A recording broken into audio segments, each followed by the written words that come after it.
Hampir 3 bulan Verdi Sambo menjalani penahanan Pengadilan Negeri Jakarta Selatan. Aturan dalam KUHP, terdakwa harus dibebaskan jika pemeriksaan belum selesai. Pengadilan Negeri Jakarta Selatan menyatakan masa penahanan Sambo habis 9 Januari. Tapi pengadilan menegaskan Sambo tidak akan bebas.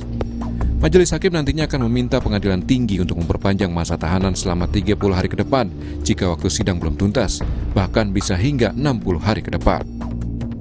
Itu total masa penahanan yang bisa diberikan oleh Pengadilan Tinggi itu adalah selama 60 hari.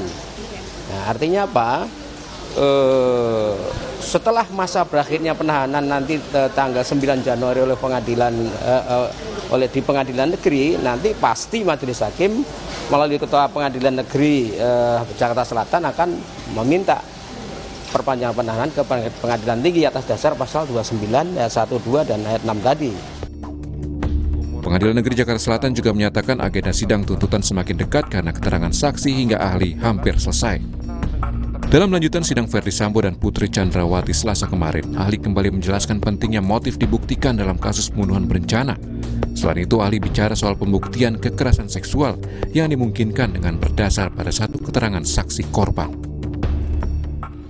Memang secara umum disebutkan bahwa ada prinsip bahwa satu saksi bukanlah saksi.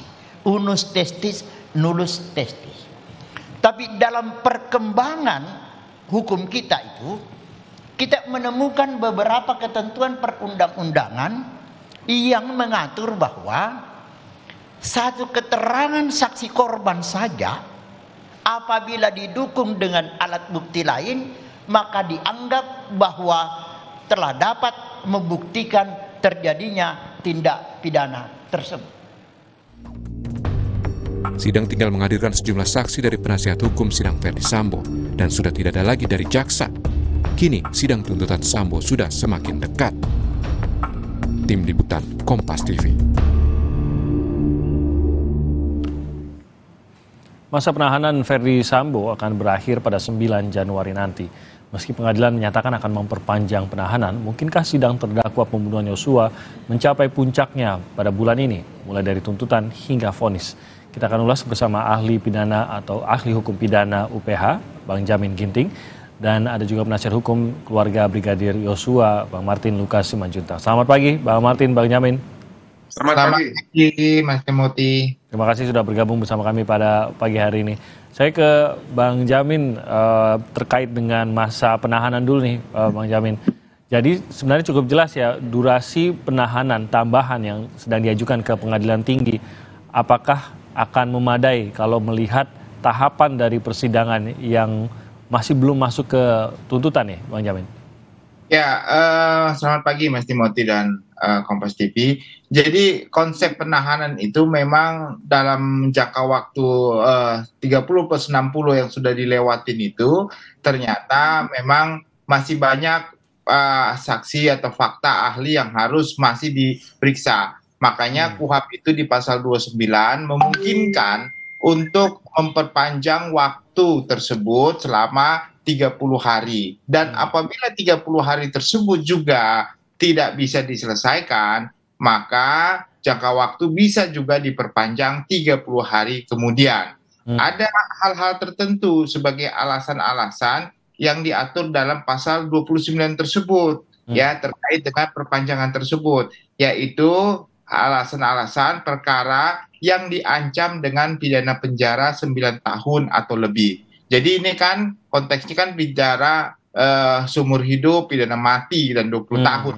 Jadi masih masuk kategori ini, masih masuk kategori yang 30+30 hari lagi sesuai dengan ketentuan pasal 29 tersebut. Jadi dimungkinkan atas persetujuan Ketua Pengadilan Tinggi yang wilayah tersebut begitu. Jadi masih memungkinkan.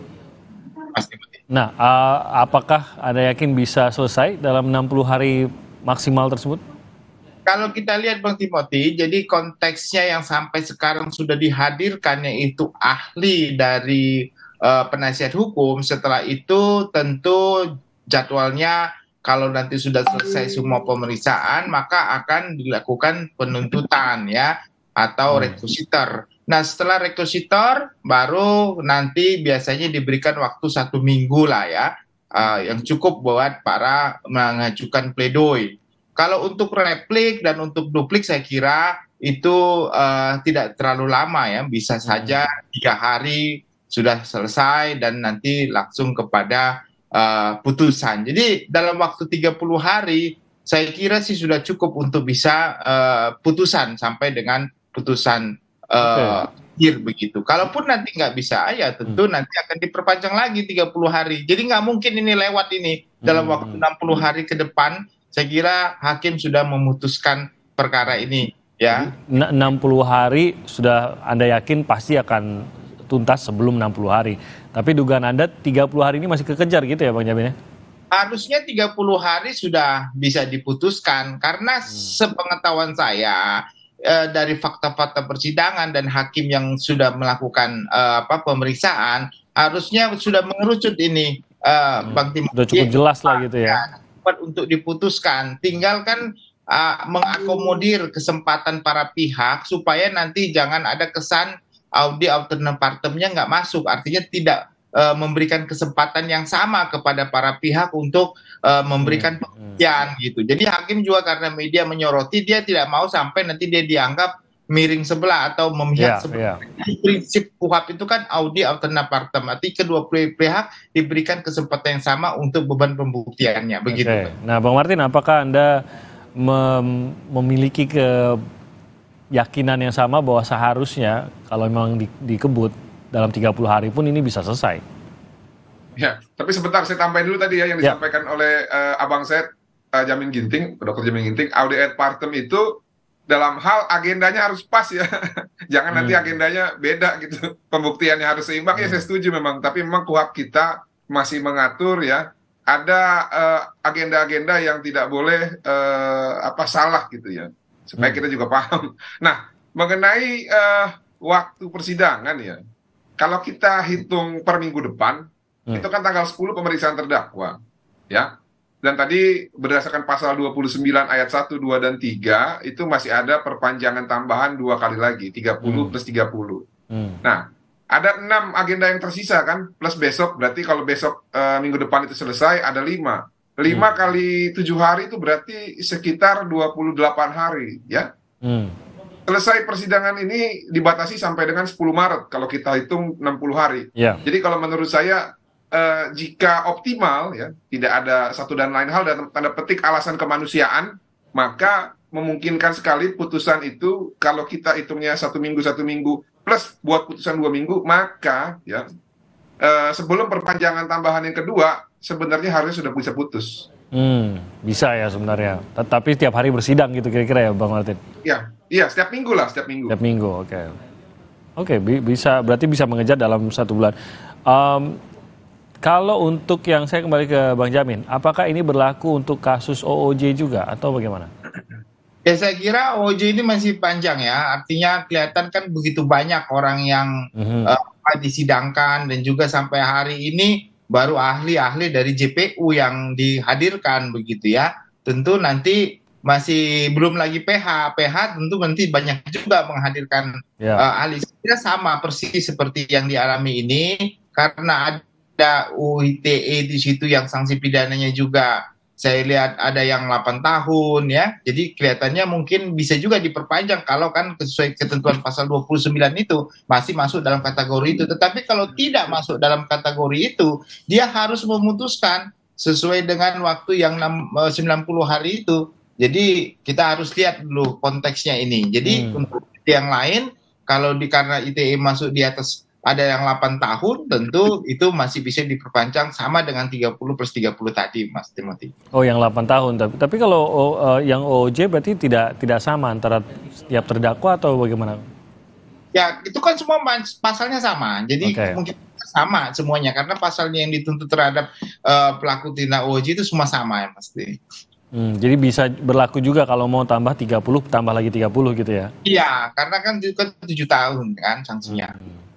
Oke, berarti ada kemungkinan OOJ dan dugaan Anda justru sidang OOJ akan lebih lama divonisnya dibandingkan sidang utama yang melibatkan Ferry Sambo ini? Ya kelihatannya pengejaran yang diutamakan kelihatannya yang sidang Sambo ini ya, karena kita lihat kan selalu bergulir ya, bahkan rutin yang dilakukan. Tapi OJ kelihatannya masih sampai sekarang yang saya amatin itu masih saksi-saksi dari jaksa penuntut umum, saksi ahli mereka baru masuk, belum lagi jaksa dari penasihat hukum belum masuk ini. Jadi kelihatannya agak lebih mundur mereka ini. Gitu. Oke, nah terkait dengan durasi dari sidang ini, akankah berbeda mengingat ini kan berkasnya dipisah-pisah begitu? Akankah bisa berbeda antara vonis Sambo dengan terdakwa lainnya seperti Eliezer? Ya, saya kira harusnya jangan terpisah kalau menurut saya. Kenapa? Karena ini kan bagian dari suatu putusan. Tapi bisa juga hakim, contohnya begini, karena hakimnya satu, ya, jadi seharusnya menurut saya putusan itu sama pada putusan yang hari yang sama, begitu ya. Jangan dipisah-pisahkan. Tetapi bisa juga dalam konteks ini hakim secara konteks psikologis ya, konteks psikologis dia bisa juga memisahkan gitu supaya jangan di antara mereka satu tempat duduk lalu hukumannya beda-beda saling ya ada kesan psikologisnya lah gitu. Jadi ada trik and trik juga yang dilakukan oleh hakim, tidak ada sesuai dengan aturan hukum untuk memutuskan pada hari yang berbeda-beda. Kalau saya sebagai hakim, saya lebih cenderung untuk memutuskan pada hari yang berbeda-beda, begitu ya. Tidak satu, karena kalau satu mereka duduk semua di situ, lalu yang satu lebih berat dari yang lain, lebih tinggi yang lain, ada kesan psikologis yang kurang baik bagi di antara mereka seperti itu, Mas Timothy. Oke, tapi kita lihat bagaimana hakim nanti lah ya pertimbangannya. Nah, Bang Martin, apakah dalam durasi yang cukup panjang ini, karena kita sudah melalui 90 hari, mulai dari penahanan pertama pada saat penyelidikan dimulai, hingga nanti usai sidang yang mungkin masih akan berlanjut selama 30 sampai 60 hari ke depan gitu. Dari pihak pengacara keluarga Yosua, apakah kesempatan-kesempatan yang saat ini diberikan kepada Sambo, Putri maupun terdakwa lainnya, menurut Anda ada kemungkinan masa ini ada manuver mungkin dari mereka yang bisa saja mempengaruhi arah dari kasus ini? Iya, kalau saya lihat sih memang usahanya ya, ada usaha di persidangan dan ada usaha di luar persidangan ya. Usaha di dalam persidangan adalah sesuai dengan sistem peradilan pidana kita, yaitu melalui membantah pembuktian ya, ataupun mencoba membuktikan sebaliknya dari dakwaan jaksa. Lalu yang kedua, usaha di luar persidangan ya, yang akhirnya mereka kontekstualisasi di dalam persidangan juga, apa itu penggiringan opini publik ya, yang mencoba untuk membunuh karakter dari orang yang sudah dibunuh ya, jadi 2 kali mau dibunuhnya. Nah, tapi saya lihat sih memang tidak efektif, karena kenapa? Ya memang apa yang mereka lakukan itu sudah sangat kita bilang ya jahat sekali, sehingga seandaikan pun benar apa yang mereka sampaikan, sulit bagi kita untuk mempercayai hal tersebut. Apalagi jika tuduhan itu disampaikan ya tidak berdasarkan bukti. Kita masih ingat ya bagaimana Arman Hanis dan Febri mengajukan surat ya yang mengatakan bahwa Joshua katanya diduga keras berkepribadian ganda berdasarkan kesimpulan-kesimpulan ataupun analisis dari Apsifor. Kami nggak mendengar tuh si Bu Reni Kusuma Wardani mengatakan bahwa Joshua itu berkepribadian ganda. Nah itu kan berarti kan analisis sesat ya.